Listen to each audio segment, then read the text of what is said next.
try to stay focused, especially when you're creating something. And I would say, build that kind of minimum viable product, get it out in the marketplace, and let your early adopters and customers tell you which direction it should go. Welcome to the My Future Business Show, where we get you in front of your best audience and keep you there. Not only are we interviewing the biggest names in business to help you become even more successful, we're inviting you to book your spot on the show to help you grow your business. So at the end of the call, make sure you fill in the interview application form at myfuturebusiness.com/interviews. Hi and welcome back to the My Future Business Show. My name's Rick Nuske. I am your host, and today I have somebody very special on the line. We're going to be talking about software, one of my most favorite topics to talk about. In terms of this software, this is something very special. In actual fact, my next guest and I were just talking about this, and with that all being said, I'd love to introduce to the show entrepreneur and co-founder of PayKickStart, Mr. Mark Thompson. Welcome to the show, Mark.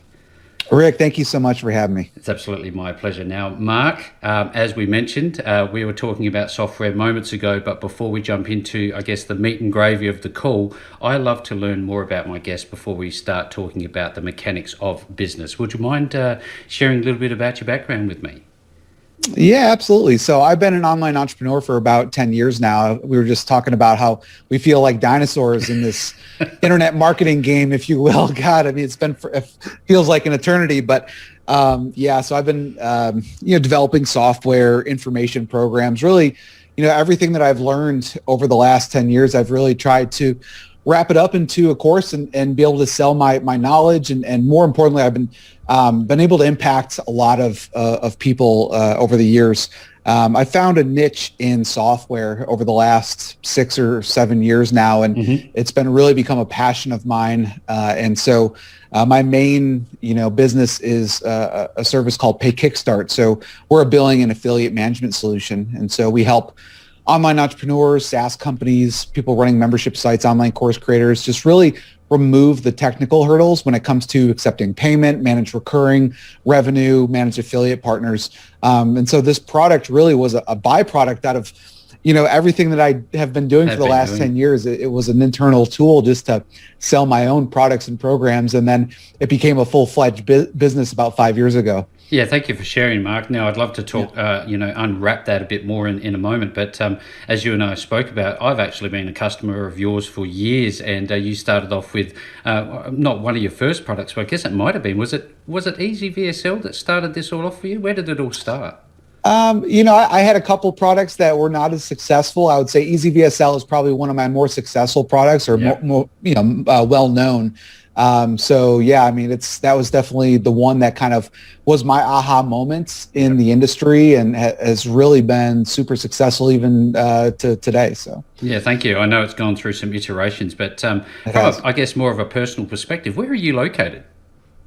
I'm in Raleigh, North Carolina. So I've been here for about 15 years. I grew up in New York. It was pretty cold up there. I was born and raised up there in Buffalo. And so if you know where Buffalo is, there's just a snow belt. And so every winter we just get the worst snow. Yes. And after college, I had to just leave. I'm leaving this. I've had enough. Now, in terms of where you live now, what's the one thing that you love most about that location? Yeah, it's a good question. So, I mean, I think it's a balance. We're 2 hours from the ocean. We're 2 hours from the mountains. We have all 4 seasons. It's a good place to raise a family. So I have a wife and a 9-year-old daughter now. Wonderful. And it's just a great place. I've met some great friends along the way, and it's actually a tech hub as well. So if you're familiar with Durham or the RTP area, it's kind of the Silicon Valley of the East. Yeah, fantastic. Now, as a dad, do you get much time for, hobbies for yourself and or sports? What do you like to do with yourself? Yeah, I mean, growing up, I played baseball in college, so I was kind of a sports fanatic. So these days, I don't do as much as I used to. I tried to play some pickup basketball here and there, but my body isn't what it was 15 years ago. So now I spend a lot of time with family and friends, and just hanging out at the lake or just hanging out by the pool. So that's kind of how I spend my weekends. Nothing too fancy, but I enjoy it, and I love being with family and friends. That's wonderful. As a dad too, I love to spend time with my boys and just watching movies. Do you? What's the latest movie that you've been forced to watch? Oh my God. I watch, I don't watch a lot of like quote unquote movies like in the theater. It's all, you know how it is Oh now. It's yeah. all Netflix and Hulu and, all that kind of fun stuff. So right now, what am I watching? I'm watching Alone, which is on Netflix. So it's just about people that are living in the Arctic for God knows how long, Yes, and they yes. have to just kind of survive off the land. So I'm usually, whatever's in the top of Netflix, I usually end up watching it. Oh, So that's wonderful. I don't know. Are you a fan of pets? Do you have any pets? I do. Yeah, I have two dogs, so and a cat. So we have kind of we have a full house of animals. I've always had dogs growing up throughout my childhood. So Yeah, well, speaking about growing up, now there's a reason for asking. When you were growing up, what was the one thing that you remember loved doing the most? baseball was such a passion of mine. I feel like growing up, I was always, I was into like travel baseball. So every weekend we were traveling somewhere in the United States just for some tournament, weekend tournament. So I was fortunate enough to have a great cast around me of other people that were great baseball players. And so we had a great team growing up. We had great family, and we were fortunate enough to be able to travel all around the U.S. And so that's, one of my most fondest memories was just being able to travel around and see the sights and be able to do something that I loved. So. Yeah, this is wonderful. Thank you again for sharing. Now, do you find that as a baseballer, do you find any of those skills and I guess practices have helped you become the entrepreneur that you are today? Absolutely. And it's actually one of the qualities that we look for when we hire someone is someone who was an athlete or is an athlete, just because I believe it kind of, it gives you some character, right? I mean, it teaches you to overcome adversity, teaches you that, practice makes perfect. Be kind of, humble and hungry is kind of a motto that I live by. So absolutely. I mean, some of the qualities from playing in baseball, has definitely transitioned to my professional life. Do you recall the first time, your first entrepreneurial experience? What was that about? Yeah, so it was in college. We created some T-shirts, and so I had to go and I worked with a graphic designer on a T-shirt, and so we have this one day. It's called Dolphy Day. It's basically one day when everybody takes off of classes and you just party and have fun. And so it's like a big event in our college. And so I was like, every year people were selling T-shirts. I'm like, man, I'm going to go and do that. And so I had these T-shirts created. I can't remember how. We had a couple hundred of them created. And we just went dorm room to dorm room. And so I kind of learned how to, create the T-shirt, how to go out and sell it. And at the time, I didn't really think I was an entrepreneur. I was just like, this is kind of fun. I get to go and talk to people and make a couple bucks for some beer and for my partying and it actually was kind of my first gig. So was there ever an aha moment to you for yourself where you go, you know what, there's something in SaaS? Yeah, so it happened back in 2009. It was the first piece of software that I ever created, and back then it was a WordPress plugin. I wasn't really, SaaS wasn't as popular as it is now. And so I created this product, and at the time I didn't really know how to sell it. I was just like, well, I hired this company. I kind of found a product that they had created, and I've reverse engineered it to see who was the one that built it. And I was like, hey, I have this idea. Can you build it for me? And so, after I kind of spent my life savings, it wasn't the smartest choice at the time, but they built it for me. They're glad to build it. And $30,000 later, I had this product. But again, I didn't know how to sell it. But I was able to find someone who I said, hey, I'll give you 50% of everything that we make.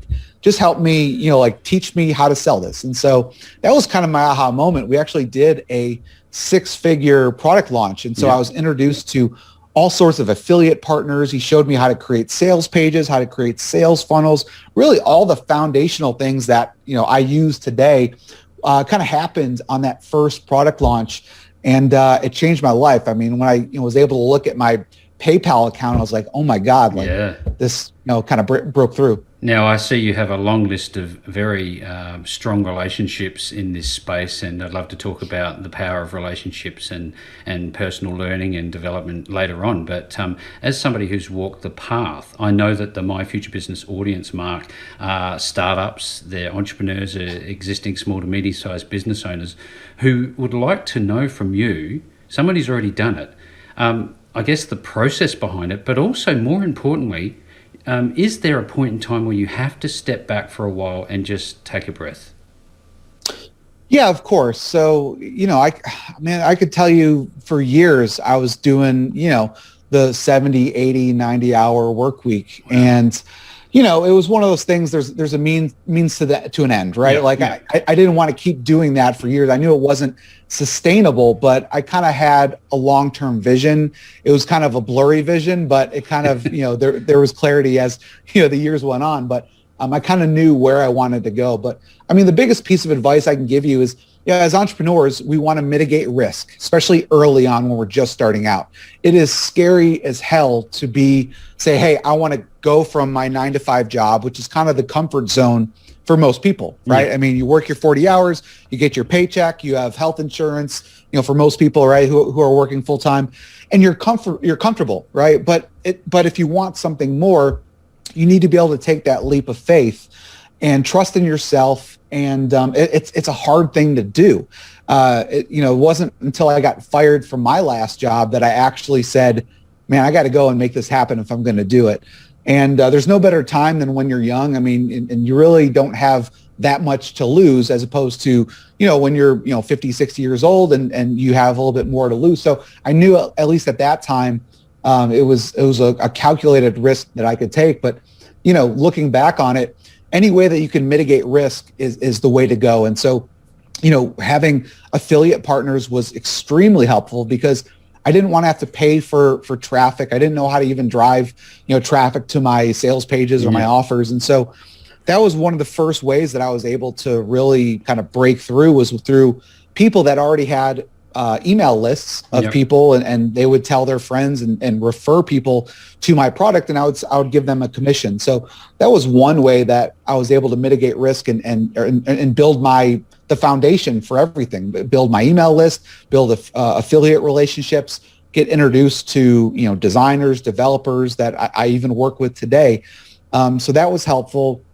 The other thing was try to stay focused. Especially when you're creating something, you always want it to be perfect. You want to add new, especially for software, you get feature happy. You always want to add more and more features, and you're like, I can't release this until I have this.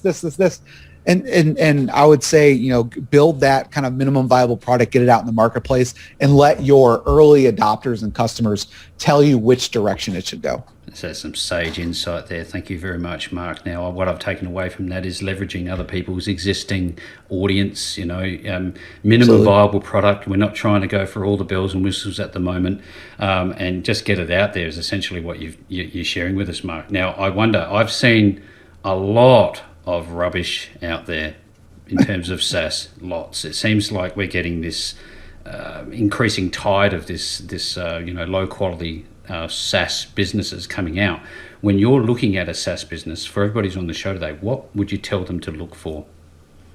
Yeah, so you're right. I mean, the thing is, it's so much easier to build a business nowadays, right? With all of the services that are available with Amazon and just all these different technologies that are available, it's actually relatively easy to create a SaaS business. But I guess the good news is, the ones who are able to make it long term are the ones who really have the best intentions for their customers. And those are the ones that, rise to the top. And so, when I'm looking for a SaaS company, and so in my opinion, a SaaS company is like a partner, right? A partner for my business. That's one of my tech partners that's going to help fuel my business in some form or fashion. So I'm always looking for some sort of a track record, right? They have case studies, they have testimonials, they have stood the test of time. They've been around for at least a couple of years.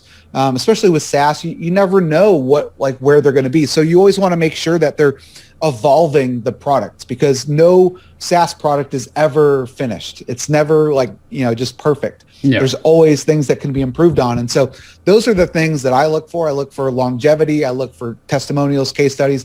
I look for, a founder who places a lot of emphasis in customer success.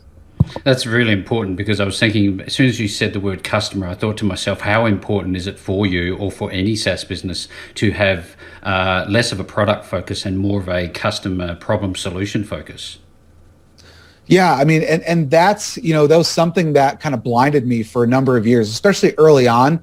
I was more product focused, and I can tell you now it's a complete 180. And so whenever we get testimonials from people that are using PayKickStart, it's always around our customer support. They're always like, oh my, and so one thing that we did was we added 24/7 live chat. We've really added a whole bunch of more articles and tutorials in our knowledge base. We've added in-app onboarding so that our new customers can go in and they know exactly what to do. Step 1, do this. Step 2, do that. And they can get to their aha moment. And at the end of the day, if they're getting that aha moment and they're having success with the product, they're going to be customers for life. And so I didn't, call me naive or call me, just inexperienced at the time. Mm-hmm. I didn't really put the customer's intention, didn't have it prioritized correctly. Yeah. And so now it's completely different. Yeah. Well, look, you're human and you're learning, and that's one of the key takeaways for people who are listening to this, is that you might not be human, but to get some sort of, one step forward at a time is better than doing nothing at all. So again, thank you for sharing. Right. Now, when you go about iterating a product, let's go back one step. Let's say EasyVSL. We talked about iterations. I know that it's been through a few, but prior to that, how do you come up with an idea, and what is the general overview of the process to develop a SaaS? How do you take it from idea through to fruition? Yeah, it's a good question. So at least for me, ideas have never been the problem. It's always been focus. I've had tons of ideas, and I mean, they're always floating around in my head. And I feel most entrepreneurs, not all, but most are kind of creative or have the ideas kind of floating around. And so the way that I look at it is the best products are the ones where you're not reinventing the wheel. It's very hard to reinvent the wheel. So what I do is just try to make the wheel better, right? Make a better wheel. And so that's what I've tried to do. And so at least from going from ideation to, having it go to market, the first thing is kind of just, putting it down on paper. Just, saying what do you want this product to do? How do you envision a customer utilizing it? What features do you want? Prioritizing those features, because you're not going to be able to do everything that you want it to do, because each feature could take you 10 grand worth of money to get it developed. So I always write it down on paper, and then what I like to do is wireframe it out. So I'll use like a wireframing tool and just kind of, how do I envision someone going through it? And then once you have that wireframe, and it doesn't have to be anything professional, it can be sloppy. I'm not a designer, I'm not a developer, but as long as you can say, hey, UI developer, front-end developer, mm-hmm. This is what I want. Here's the wireframe. Here's kind of how I envisioned it, along with my document that kind of explains in text format what I want to do. Then they can translate it onto something that is more of a user interface. And so that can be very helpful. Instead of just trying to verbally explain to a designer, here's what I want to have happen, and then have them interpret it the wrong way, and then it comes out wrong. And then once it goes through a couple iterations of your user interface, then it goes to your back-end development, which is really where a lot of the functionality comes into play. And then once it's been developed, then it usually goes through a phase of quality assurance, beta testers, just to make sure before you actually launch it to the general public, you've worked out a lot of at least the glaring bugs. There's always going to be bugs in software. That's just kind of how it is. But if you can minimize those, all the better. But then be ready, right? Be ready for when you do release it to the marketplace, that you have the team in place to handle first line support, technical bug support, all that kind of stuff. Now, given that the My Future Business audience is predominantly people who are either in business or wanting to start their own business, be whatever area it is in, we often hear bandied around this idea of exit planning. Is it the same for SaaS? Do you have an exit plan? What happens there, given that it's a live creature that never dies per se? Right. I mean, early on, I never really thought about exiting and, trying to get a big like payday. Yep. I did it just because I'm just passionate about creating software that other business owners would love. And so, I never really thought about it until maybe the last year or two. And, as we've started to really evolve PayKickStart and it's really started to scale, I get, it's kind of crazy. Like once you start to, you'll like hit a threshold where all of a sudden you get on some sort of radar where investors are just emailing you every day like, hey, I want to throw money at your SaaS. And we've never done that. We've always kind of bootstrapped. And I've always, at least my type of personality is that I don't want to have a massive company where we have a board to speak to. It's not really the way that I'm wired, at least not right now. It could, never say never, but yeah, I mean, I think, now knowing what I know, there's always that possibility for exiting, and you want to make sure that you put your business in the best possible way, best possible position to have an exit if you want to. Yeah. And early on, I didn't really think about it. Yeah, no, this was always this question was always focused on those who might want that planning. I know that PayKickStart is an amazing platform. I'm part of it. I've seen the inside workings of it, and it is as smooth as silk. And don't worry for everybody's on the call. At the end of the call, I'll be sharing the links back to find PayKickStart. No problems with that at all. Now, when you start a SaaS business, does it always end up the same as the original idea? Absolutely not. And I mean, and I think that's one of the things is you need to really listen to your customers. So, I think it's always important to have that kind of first iteration of the product and to get it into people's hands. And then from there, you sit back and you listen, and you just sit back and just, take everything in and have the communication tools to allow them to, contribute. So we have like a feature request area that we allow them to vote for features that they want. And then we're always just sending up follow-up surveys and emails and we're asking them in live chat, like, hey, what do you guys need? And then every 6 months, we'll even go out and personally start reaching out to people on Facebook, on Skype, and we'll just say, hey, just want to see how things are going. Because a lot of the times people will give you feedback if you reach out to them one-to-one and you specifically ask. But if you don't ask them, many times they'll just kind of keep it all in. Yeah. And what can happen is they end up leaving or canceling, and all you needed to do is ask them, and maybe there was something, very simple that you could do for them to help, keep them as a long-term customer. So I feel like you always need to be reaching out to your customers, hear it from the horse's mouth, and let the direction of your product go based on what the customers are telling you. Mark, when you look around the industry, your space, predominantly SaaS businesses, who else in this space is impressing you? Man, there's tons of people. So obviously like Russell Brunson with ClickFunnels, it's amazing what he has done and the type of loyalty and customers that he has attracted. So, I mean, I've been super impressed what he's been doing. Dave, he runs Hubstaff. It's a time tracking tool, and so we actually use it internally. I love what he's been doing. He's been able to organically grow that business just from like SEO and through his blog. So it's a great blog to check out. I mean, there's plenty of other like SaaSes. I mean, so like the way that Intercom and Slack have been able to just become mainstream and monetize. I mean, like Intercom, which, you either hate them or you love them, but, you could start off at $30 a month and before you know it, you're spending hundreds of dollars and there's obviously lots of value there. And they've started to move up market. So they're definitely tailored for more mid-market enterprise, but it's amazing what they can do to when you start out and just that, those upsells and expansion revenue, the way that they've been able to do it inside their app is really cool. So I'm always kind of just looking around and seeing what others are doing. Absolutely. Now, talking about high quality SaaS businesses, let's talk about PayKickStart. I want to know the genesis of this business. Where did it come Yeah, from? so obviously it started as an internal tool. So we were just not satisfied with the solutions that were out there. We just realized that so much profit was leaking out of our business every year, whether it was from paying crazy fees to not being able to handle cancellations or churn appropriately, to just like I was almost embarrassed with the way that our checkout experience was, the way that we communicated with customers after sale. It was almost embarrassing. And so I was like, years ago, I was like, we need to solve this. We're a software company.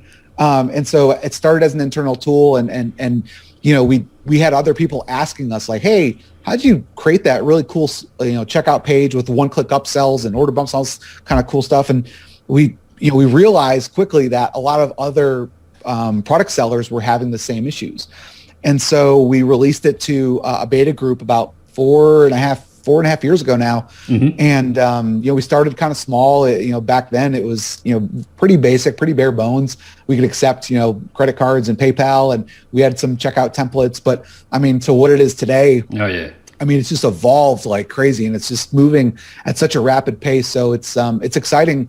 It's an exciting time for us. And it's, when you're working on it day in and day out, you may not see a huge evolution of it. But when you take a step back and you're like looking at it from a 6-month or a year standpoint, you're like, man, we accomplished a lot. So it's exciting. Does it help you process digital as well as physical goods? It does. I would say the majority of our vendors are digital sellers. So our sweet spot is, recurring, businesses that are focused on subscription-based revenue, SaaS companies, membership site owners, online course creators, agencies. We do some with physical goods, really kind of simple physical goods. So just like one package. We do have some integrations with like ShipStation, Ship Offers, but we're not like a Shopify or a Magento where you have that kind of traditional add to cart functionality. So it's unfortunate, but we'll have people that ask us all the time, hey, are you a replacement for Shopify? And we unfortunately have to say no. We know kind of who our target market is. But yeah, it's definitely more digital. One of the big things that concern a lot of people, a lot of users, a lot of customers is the onboarding and user interface and user experience. Tell us a little bit about how simple PayKickStart is for somebody who's non-technical. Yeah, well, it wasn't very simple when we started. So, 4 years ago, you kind of had to hunt and peck and figure it out for yourself. And then we finally realized that we had such high churn that the reason that people were canceling was not that it had tons of functionality and flexibility. People just didn't know how to use the damn thing. So we created this in-app onboarding experience, and it just kind of breaks it down and simplifies, like, for a new person that's never used our software, like what should they do? So it's like step 1, click here, step 2, click here. And so what we try to do is get them to first value as quickly as possible. And so first value for us is they have their checkout link and they're accepting payment. And so they have that aha moment and they're like, oh my God, this is awesome. I love it. And so it took us a while to get there. Yeah. But it has leaps and bounds better. And it's helped, from all of our numbers, from, our churn rate, got cut in half overnight just because we made it that much easier. And then also combine that with our customer service experience. So we actually do a 30-minute onboarding call with anyone who would like to. So, we kind of walk them through it and hold their hand. And that's been helpful as well. I love the fact that it only takes me maximum 3, maybe 4 clicks in total to get a result, to get to where I need to be, to get the outcome that I'm looking for, to take a bit of code and do what I need to do. Whatever the steps are, there's minimalistic approach, and I really love that. But what I love more is the fact that you're creating educational content through your blog to support your customer, your community. Can you tell us a little bit about that? Because I know you're a prolific educational content creator. Yeah, I think it just comes with the territory, right? You want your customers to be successful, because if they're not successful and they go out of business, well, then you lose that customer. So I want to give them not only the tools, the technology, I want to give them the information, like everything that's inside my head, anything that, I've learned at a mastermind or anything like that. I want to, go and share that. And I want to help them, tell them what works and what doesn't. And so some of that we've been able to build into the actual platform and automate it, but other things we have to actually teach them how to do it. And so, yeah, the blog is a big part. We have white papers, we do educational webinars. So it's a combination of all those things. And so I think not only does it help, provide practicality, just, like things that they can implement in their actual business, but it also helps to make you an authority in your space. This is one of those moments when you realize, going back to our discussion earlier, Mark, on customer relationship and customer focus, just how much emphasis you have on relationship building. Now, with all that being said, back to the pointy end of the call, when people want to connect with you, find you and become a part of PayKickStart, what is the process and where will they find you? Yeah, so you can just go to paykickstart.com. We have a free 14-day trial, so you can go and do that. We have our 24/7 live chat, so you can check out the website. I'm sure there's going to be questions along the way, so feel free just to hop into a live chat, ask your questions. We also have a Facebook group, so if you go to Facebook and put in PayKickStart, you'll see Subscription Growth Hacks is the name of our Facebook group, so you can join that. And so I'm in there. We have, there's thousands of other online entrepreneurs in there. And so we're just kind of sharing strategies for like what's working in today's complex world of online marketing, online selling. So I urge you to join that as well. Thank you so very much, Mark. Now, for everybody who's on the call with us today, as is always the case, I'll be making the links back to Mark and paykickstarter.com and the links to his Facebook group and everywhere else that you will find him. No matter where you find this call, you will certainly find Mark and his wonderful team at PayKickstart. And with that all being said, Mark, this has just been an absolutely wonderful experience having you on the My Future Business Show today. Thank you so much for having me. Thanks for joining us today. If you enjoyed the call, then make sure to subscribe, leave a comment, share us with your friends, and book your spot on the show at myfuturebusiness.com/interviews. And if you're looking for solutions that will help grow your business, then visit myfuturebusiness.com/shop.